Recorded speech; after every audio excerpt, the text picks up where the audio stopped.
Olá, seja bem-vindo de volta a esse canal. Aqui, esse vai ser o segundo vídeo sobre um curso sobre História da Física que estamos fazendo. Caso você não tenha visto o primeiro vídeo, o link vai estar na descrição.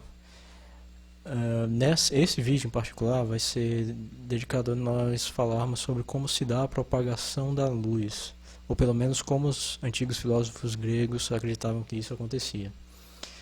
Bem, da observação de alguns eventos naturais, nós temos muitas evidências de que essa propagação se dá em linha reta, como por exemplo acontece quando nós observamos a luz passando através da copa das árvores, se projetando no chão, né? Nós vemos vários raios retilíneos. Mas uma primeira evidência experimental feita pelo homem se deu com a câmara escura, que consiste basicamente de uma caixa fechada, um ambiente fechado, com um orifício em uma de suas faces. Essa câmara ela pode ser de vários tamanhos possíveis, desde uma caixa de sapatos até uma sala, um quarto. E basicamente nós podemos colocar um objeto de frente para a face que contém o orifício. Esse objeto vai ser iluminado pela luz do ambiente, que vai ser refletida no objeto e passar pelo orifício, de maneira a projetar na face oposta à face que contém o orifício a imagem do objeto, de forma invertida. Bem, isso é considerado uma primeira evidência, né, que a luz de fato se propaga em linha reta. Mas a literatura ela diverge sobre quem foi que de fato construiu a câmara escura pela primeira vez. Há na literatura algumas citações sobre a sua existência na China e na Índia, mas acredita-se que a primeira pessoa a associar a câmara escura a essa propagação retilínea da luz, essa informação de que a luz propaga em retilínea, foi Aristóteles.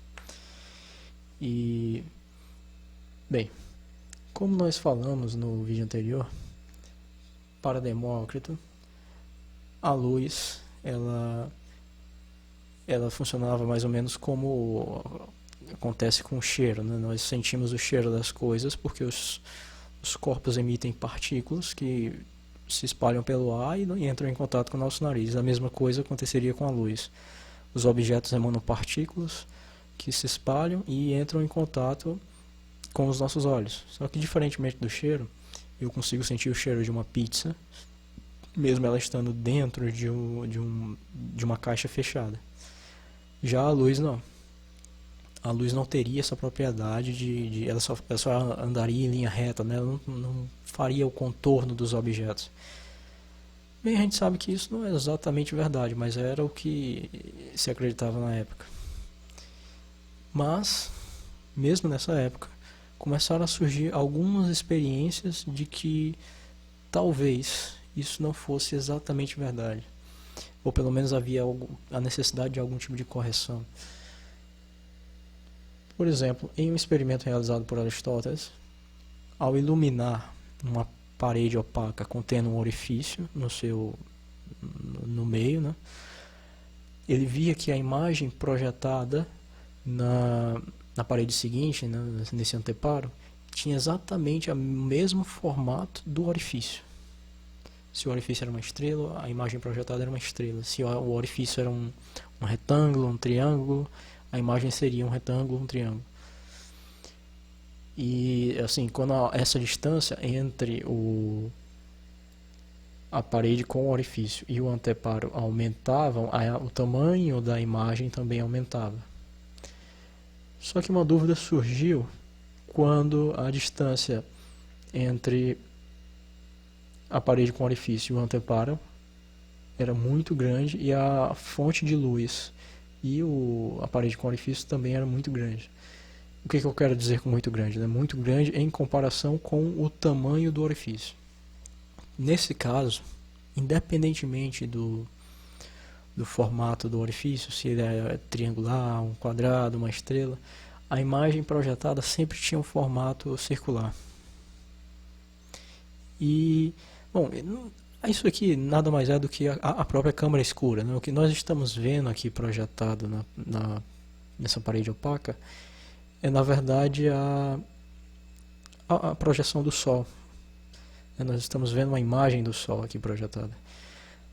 Mas isso era um problema porque, por exemplo, havia regiões claras onde, pela teoria da propagação retilínea da luz, não deveria haver regiões claras. Como é que eu explico isso? Por que há esse borrão, esse arredondamento, independente do formato do furo, né? E foi justamente nessa dificuldade de explicar esse experimento que Aristóteles propôs uma nova teoria sobre a constituição da luz. E essa teoria passou a ser conhecida como teoria da transparência, que diz basicamente que a luz é uma qualidade de um meio. Ela deixou de ser um ente em si para ser uma propriedade de um meio. E isso pode parecer um pouco confuso, mas vamos fazer uma analogia com a termodinâmica. A luz seria, na termodinâmica, o equivalente à temperatura. E a transparência dos objetos seria basicamente a capacidade de permitir a passagem de luz, o que na termodinâmica seria, por exemplo, digamos, equivalente ao calor. Então, assim, a luz, ela, nessa teoria da transparência, ela deixava de ser um objeto, uma partícula, e passava a ser uma propriedade do material. Ele, assim como é a temperatura, né? E uma consequência dessa teoria é que, assim como na temperatura, a temperatura só existe, ou só faz sentido falar em temperatura quando existe um meio, né? Quando existe uma matéria. Não faz sentido falar em temperatura se não há algo para você medir essa temperatura. Da mesma forma era a luz. Nessa teoria, a luz como qualidade, como propriedade do meio, ela só existe enquanto existe o meio. Ou seja, onde nós vemos que existe luz, consequentemente lá também tem um meio material.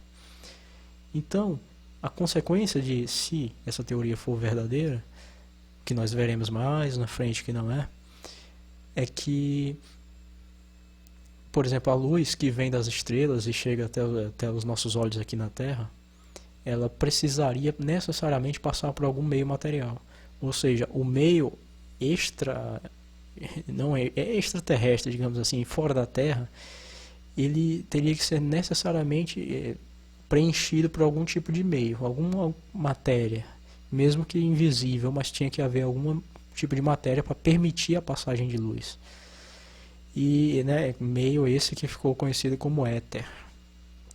Mas para encerrar essa aula, eu vou anotar, como eu sempre faço, como eu fiz na aula anterior, dentro dessa pasta, as informações da aula anterior e as informações que nós vimos nessa aula, que foi que a luz se propaga em linha reta, embora nós vimos que tem algumas dificuldades nessa teoria, e que a luz é uma propriedade do meio. Olha, veja, esse curso é um curso mais sobre a história da física do que sobre a física em si. Essas informações elas estão erradas, mas eu vou deixar elas arquivadas aqui nesse papelzinho que nós vamos estar sempre olhando no final das aulas, porque quando surgir um experimento que conteste essas informações, aí eu vou voltar para essas folhas e vou rachurá-las e colocar, ou então apagá-las, não sei, e colocá-las as informações as informações mais corretas,